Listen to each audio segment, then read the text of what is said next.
that I this is I found this is my destination, और अल्लाह ही ये खुदा है, ये एक गॉड है, इस्लाम ही सच्चा रिलीजन है। और मेरे को ये भी फीलिंग आ गया था कि हाँ मैं ऐसे ही फॉलो नहीं करूँ, मैंने तो रिसर्च किया। Research means watching Zakir Naik videos. अच्छा, एक सवाल ओके, कर सकता हूँ यहाँ पे?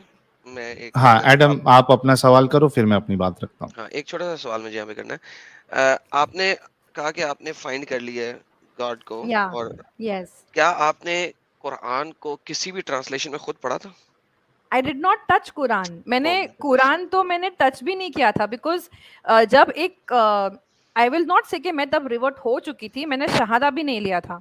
तो जब तक मैं मुस्लिम नहीं हूं तो मैं क्यों कुरान को टच करूं, और मैं कहाँ से कुरान मंगाऊं? There no sources, I did not have any Muslim friends.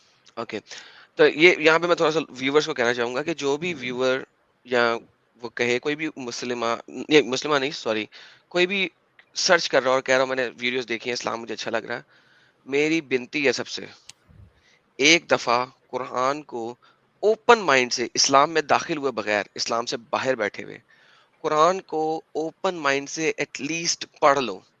और सबसे इम्पोर्टेंट सूरा, अगर आप फीमेल हो तो आपने सूरा निसा पढ़नी है, जिसका नाम ही है औरत, जिसके ऊपर मुसलमान ये कहते हैं कि देखो हमने औरतों को कितनी इज्जत दी है, कि कुरान में एक सूरत है जिसका नाम है सूरत निसा, औरतों को पूरी सूरत दे दी है।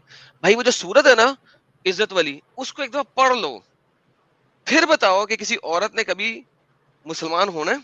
उस सूरत को सिर्फ पढ़ लो एक दफा, राइट?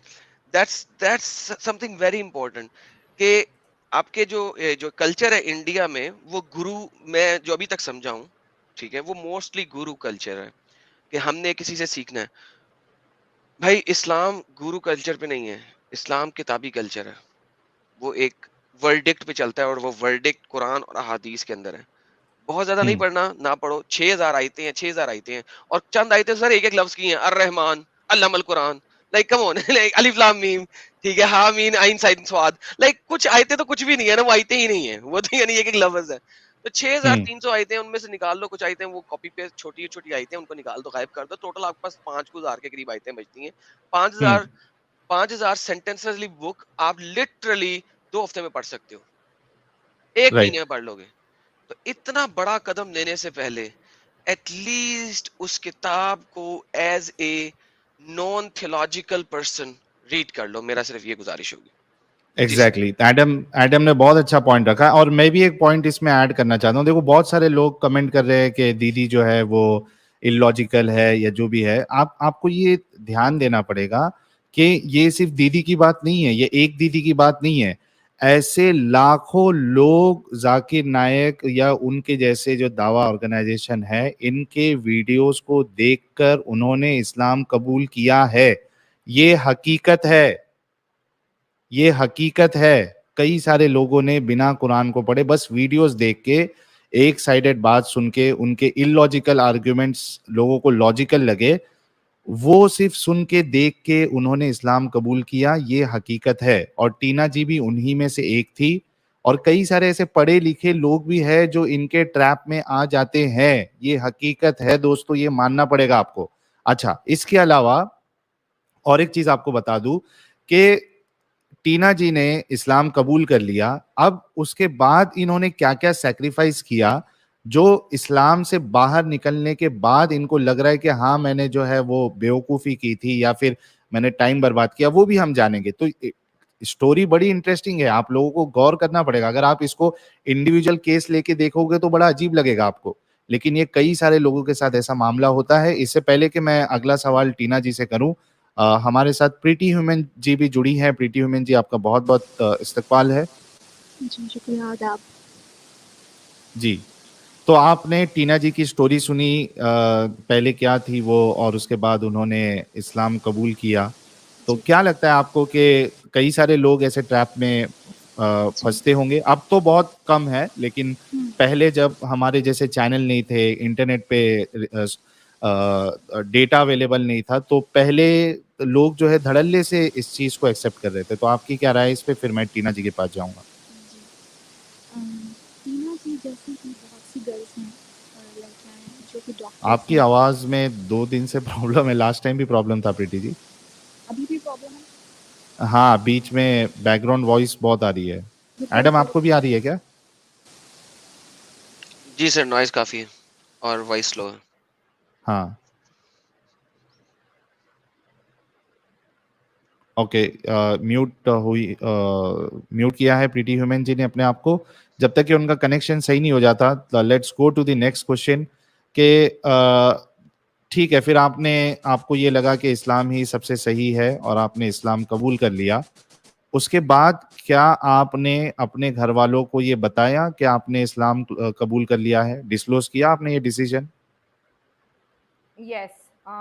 तो अब जब मैंने डिसाइड कर लिया था कि I want to move ahead in this religion and by the way तभी मेरा मैट्रिमोनी का भी चल रहा था, सो आई वाज लाइक 28-29 जब मैंने डिसाइड किया कि I want to go forward in this religion, because ये एक फैक्टर ये भी था कि तभी जैसे मैंने आपको बोला मैट्रिमोनी का भी चल रहा था, so I had to tell my parents to take a pause. I did not tell them कि मैं रिसर्च कर रही हूँ इस्लाम के बारे में, बट अभी रिलीजन अगर मैं एक्सेप्ट करने वाले तो of course I am not going to get married to a guy जो वो रिलीजन में नहीं है, वो रिलीजन का पार्ट नहीं है। So I had to take a pause. और इस बीच ये भी हुआ कि one of my family members, one of my grandparents ना, उनका डेथ हो गया।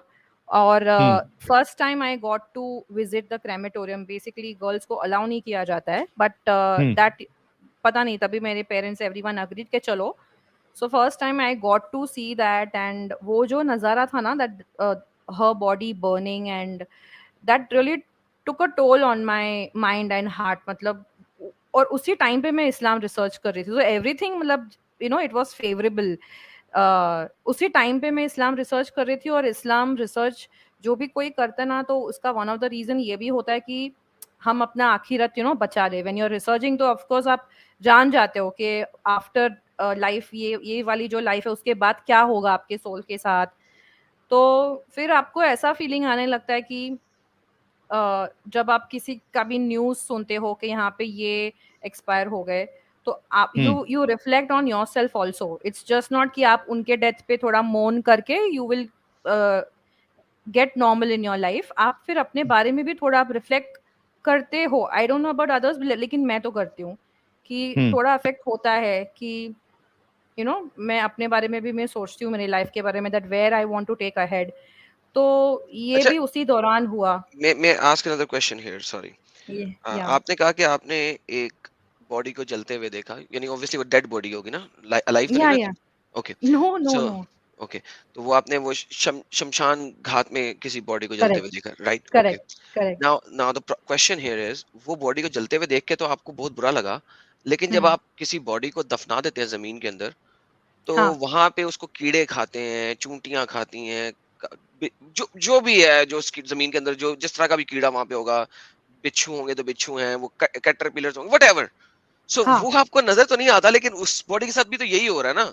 सो when the body, when you are dead, your body is a piece of meat, a piece of flesh, whether you burn it और give it to the animals to eat, यानी जमीन के अंदर डालो, बाहर रख दो, कुत्ते खा लेंगे, सेम थिंग, कुत्ते जरा जल्दी खा लेंगे, और जमीन के अंदर कीड़े जरा स्लोली खाएंगे। तो what's the no no, difference, it's not about burning the body और बेरिंग द बॉडी।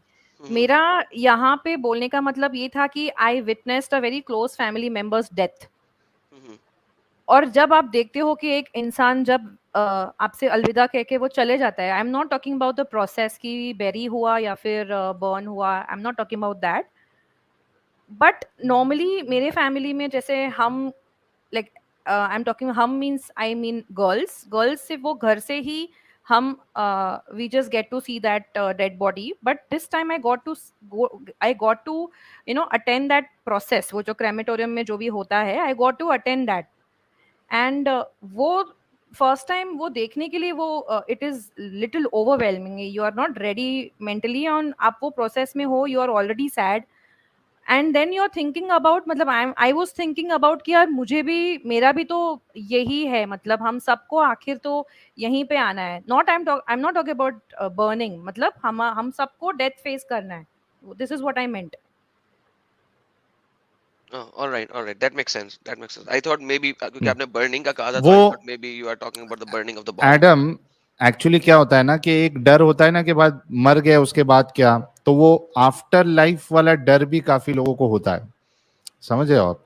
तो हाँ हो नहीं, सकता है कि इनको, हाँ that makes sense now, because वो उन्होंने पहले बर्निंग का कहा था ना, बिकॉज कुछ लोग ये भी लेके आते हैं यार, हिंदू जो है ना वो बॉडी जला देते हैं, हम देखो हम कितना दफनाते हैं, like what's the difference man, इसमें फर्क दैट क्या इज है यार, bullshit actually, what's the that is difference? Bullshit. Hmm, सही। जी ओके, प्लीज कंटिन्यू। तो फिर हाँ, तो फिर आपने अपने फैमिली वालों को डिस्क्लोज किया ये बात? हाँ, तो यस मैंने किया and my family members as I told you they were very liberal, और उनको एक्चुअली ज़रा भी ऐसा लगा नहीं कि मैं सीरियस हूँ और समथिंग लाइक दैट। तो they did not really react about it, but मेरे लिए ये बहुत ज़रूरी था कि मैं कुछ करूँ उससे पहले I tell my family members honestly, because ये एक ऐसा डिसीजन था कि जो इट्स नॉट कि मैं चुपचाप अपने कमरे में कर लूंगी तो किसको पता नहीं चलेगा। This was like a big decision in my life. बहुत सारे डिसीजंस, मेरा लाइफस्टाइल सब कुछ चेंज होने वाला था। So my family needed to know, and before I could, proceed ahead, I wanted things to be clear. Hmm, So yes, I did disclose this to my family members. Okay, so how was their reaction? हाँ, I told ना कि उनको कुछ they felt it, they took it very casually. उनको ऐसा कुछ लगा नहीं कि आगे जाके I'm going to be so serious, and उनको ऐसा कुछ भी नहीं लगा। आई वॉज लाइक कि हाँ ये मैं कर रही हूँ, मुझे बहुत ये लग रहा है, इंटरेस्टिंग लग रहा है, I am doing this and I don't believe in idols any more. तो उनको ऐसा कुछ नहीं लगा। वैसे भी दे वे वेरी लिबरल, जो करना है आप करो। बट हाँ, अगर वो टाइम पे उनको ऐसा लगता था कि ये सीरियस है ना, तो वो ऑफ कोर्स मुझे रोकते थे, but they did not take it seriously, और शायद से मैंने भी ऐसे ही कैजुअली बोल दिया होगा। Okay. So next question is how converts deal with their families after accepting Islam? Now क्योंकि आपकी तरह कई सारे लोग हैं जिन्होंने इस्लाम कबूल किया, तो फिर उसके बाद आप फिर फैमिली वालों के साथ कैसे डील करते हो? क्योंकि there are many things which after accepting Islam आपको लगेगा कि ये गलत है, जैसा पूजा हो रही है या कुछ फेस्टिवल है, तो इस्लाम के हिसाब से तो गलत है। तो मतलब ओवरऑल कैसे डील करते हो फिर आप लोग? हाँ, so before I answer this question, I would just like to answer एक जो कमेंट आया था बीच में, कि I did not research about Sanatan, and मैं सीधा जाकिर नायक को सुन के मैंने सीधा इस्लाम एक्सेप्ट कर लिया। सो आई नो कि ये क्वेश्चन, ये बहुत एक लॉजिकल पर्सन ये बात कर रहा है कि मैंने इधर उधर नहीं देखा और मैंने सीधा इस्लाम एक्सेप्ट कर लिया। But try to understand from my point of view, मेरे जूते में पैर डाल के देखो कि जब एक लड़की को ऑलरेडी एक थर्स्ट है to find out the truth के व्हाट इज द ट्रूथ, मतलब क्या है सच, क्या है, मतलब ये हमारी जो लाइफ है क्या है, गॉड है कि नहीं है। फर्स्ट ऑफ ऑल, अगर गॉड है तो इतने सारे गॉड है कि नहीं है, अगर इतने सारे गॉड है तो क्या वो मूर्ति में, there so many questions, you can not just एक ही क्वेश्चन के आंसर्स दे के कोई आपको सेटिस्फाई नहीं कर सकता है। तो there are so many questions, I always had these, so I was a curious mind basically. और जब एक लड़की को एक डेस्टिनेशन मिल जाता है जहाँ पे उसके सारे आंसर सॉल्व हो जाते हैं, then why would I look for another option? जब आप मार्केट में निकलते हो, आपको कुछ खरीदना है, आपको आपके बजट में वो चीज मिल जाती है, you have other things to do in your life, you will not keep on scrolling other shops in unless until that is super, एकदम आपको बहुत टाइम है, ये सब है। तो मैं बेसिकली, मुझे कंटेंटमेंट मिल गया था because the way it was presented, number one, जैसे प्रेजेंट किया गया था इसको, नंबर टू, बहुत इजीली अवेलेबल मिल जाता है। It's this is also one of the very important factors कि आप कुछ ढूंढ रहे हो और आपको इजीली कुछ चीज मिल जाती है, तो first of all you will stumble upon that thing. अब वो जो चीज जो इजीली मिल जाती है वो आपको जकड़ के रखती है because of what ever strategies you call, because of manipulation, या फिर जो भी आप बोलो, गिमिक बोलो, मार्केटिंग स्ट्रैटेजी बोलो, जो भी बोलो, आप उस आपको वो किधर और जाने ही नहीं देते। अगर मुझे वहां पे ऐसा लगा कि नहीं यार, ये तो रेजोनेट में नहीं कर पा रही हूँ, लेट्स से फॉर एग्जांपल ये चीज तो मुझे खटक रही है, ये मुझे रेजोनेट नहीं कर पा रही हूँ, तो मैं वापस किसी और रिलीजन में मैं आई यूज टू, मैं शायद जाती, या फिर मैं शायद मैं पेन्स लेती वो चीज को रिसर्च करने के लिए। बट जहाँ that's why I say the devil is in the detail. तो किसी भी चीज the devil is in the detail, तो सरफेस लेवल के ऊपर चीजें फर्क दिखती हैं, The devil is in the detail. So you have to go in the detail. Everyone, आपको कोई भी चीज अच्छी लग रही है, बुरी लग रही है, बुरी चीज हो सकता है अच्छी हो क्योंकि बुरी पोर्ट्रे की हो by somebody. right. अच्छी चीज पोर्ट्रे की हो कि by somebody अच्छी है. लेकिन Devil बुरी is हो वो। always in the detail, you know. Go to the details. Right. Very Okay. true. So, I mean, the question is still there: how converts deal with their families?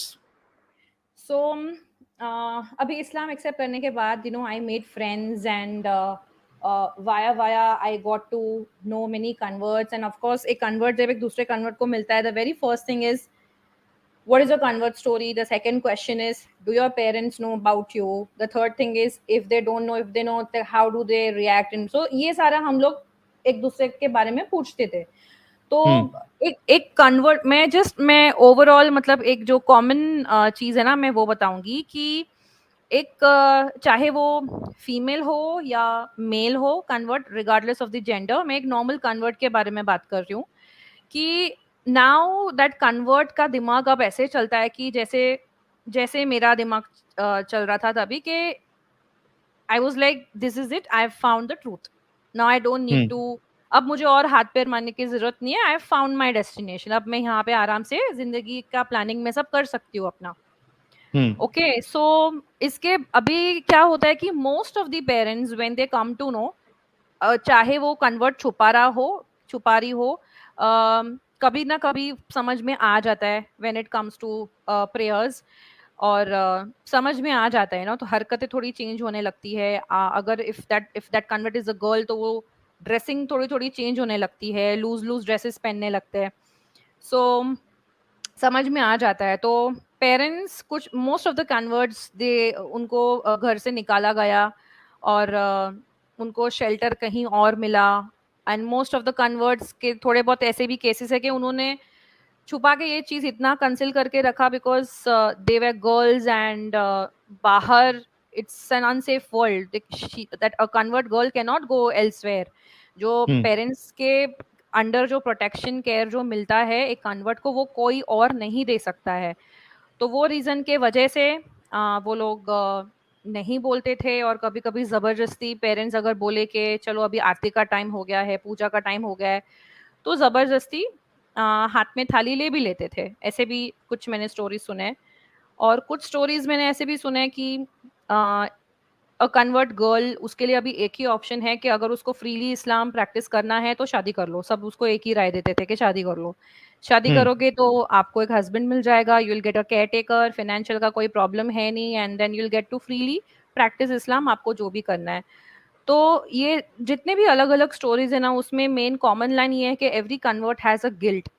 वो बहुत प्यार करते हैं अपने पेरेंट्स से, बहुत ज्यादा प्यार करते हैं, और एक नॉर्मल फियर होता है हम सबको रिगार्डलेस ऑफ एनी रिलीजन. एक नॉर्मल ह्यूमन बीइंग को एक फियर होता है जब हमारे पेरेंट्स ओल्ड, मतलब when they are growing old, and एक ऐसे एज पे जब हमारे पेरेंट्स पहुंच जाते हैं कि नाउ यू आर रियलाइजिंग कि वो सीनियर सिटीजन होने वाले हैं and they will need you, you know, as kids you will need to serve them, it's your responsibility. तो ऐसे टाइम पे जब ये सब होता है, एंड एक फियर ऑफ लूजिंग पेरेंट्स आ जाता है नॉर्मली कोई भी ह्यूमन बीइंग को, और एक कन्वर्ट को डबल हो जाता है फियर, जैसे मुझे भी हुआ. और मुझे इतना गंदा वाला अंदर से फियर बैठ गया था because okay, I will get to this point later on, but coming back to the question, एक कन्वर्ट बहुत ज़्यादा सेंसिटिव हो जाता है अपने पेरेंट्स की तरफ. और भले इस्लाम कहता है कि डिसबिलीवर्स को वो फिल्थ बोलता है Islam, but initially converts they do not know about this, को वो फिल्थ बोलता है इस्लाम, बट इनिशियली. हेलो, अरे मुन्ना भाई, आपका यूट्यूब बंद करिए. जी टीना जी, आप कंटिन्यू करिए. Yeah, so basically the answer is कि a convert is a very sensitive and वो एक काइंड सोल बन जाता है. इफ नॉट तो वो एकदम काइंड बन जाता है. कन्वर्ट को बोला भी जाता है कि now you have to behave in a very, you have to present yourself in a very good manner, कि आपके अखलाक को देख के आपके पेरेंट्स भी ये फोल्ड में आ जाए, आप उनको जहन्नम की आग से बचाओ. तो एक कन्वर्ट के अंदर फियर आ जाता है फर्स्ट ऑफ ऑल कि पेरेंट्स का कभी भी डेथ हो, अगर वो डिसबिलीफ के इसमें अगर अगर उनकी मौत हो गई तो बहुत एक कन्वर्ट एवरी डे, मतलब एवरी डे एक पेन के अंडर एक कन्वर्ट रहता है। एट द सेम टाइम अगर आप इस्लाम के बारे में या फिर अल्लाह के बारे में बोलो कि तुम जो भी कर रहे हो ये गलत कर रहे हो, वो कन्वर्ट नहीं सुनेगा। तो एक साइड वो इमोशनल है, काइंड है, वो पेरेंट्स के लिए बहुत सोचता है, but at the same time अंदर फर्म होते जाता है। इस्लाम के लिए जो फेथ है वो फर्म होते जाता है। Okay. Okay. This is how the convert deals with their family. Guys, you need to understand that मैं भी कई सारे converts को जानता हूँ, क्योंकि जाकिर नायक के ऑर्गेनाइजेशन से आप यानी जाकिर नायक के अगर आप बहुत बड़े फैन हैं और अहले हदीस जमात में है, तो आपको कई सारे कन्वर्ट्स मिलेंगे। यानी जो पहले हिंदू थे वो मुसलमान हो गए, और बड़ी शिद्दत से जो मुसलमान होते हैं बड़ी शिद्दत से फॉलो करते हैं वो। यानी जो एक बाई बर्थ जो मुसलमान है वो जितना फॉलो नहीं करेगा इस्लाम को, नमाजें जितनी सीरियसली नहीं लेगा, उससे ज्यादा सीरियसली कन्वर्ट्स लोग या रिवर्ट्स लोग लेते हैं इस्लाम को। तो उनके साथ ये मामला होते रहता है कि घर में अगर फैमिली हिंदू है या क्रिश्चियन है तो उनके जो त्योहार है और उसमें बड़ी दिक्कत हो जाती है। फिर नमाज पढ़ने का मामला है तो छुप छुपा के नमाज पढ़ रहे हैं, जान नमाज किधर छुपा रहे हैं, अपने रूम में पढ़ रहे हैं। तो ये बहुत सारी दिक्कतें जो है इनको होती है, लेकिन इनके अंदर इतना ईमान हो जाता है कि बाई बर्थ जो मुस्लिम होता है उससे ज्यादा ईमान और उससे ज्यादा इनके अंदर वो इंटेंसिटी आ जाती है इस्लाम की।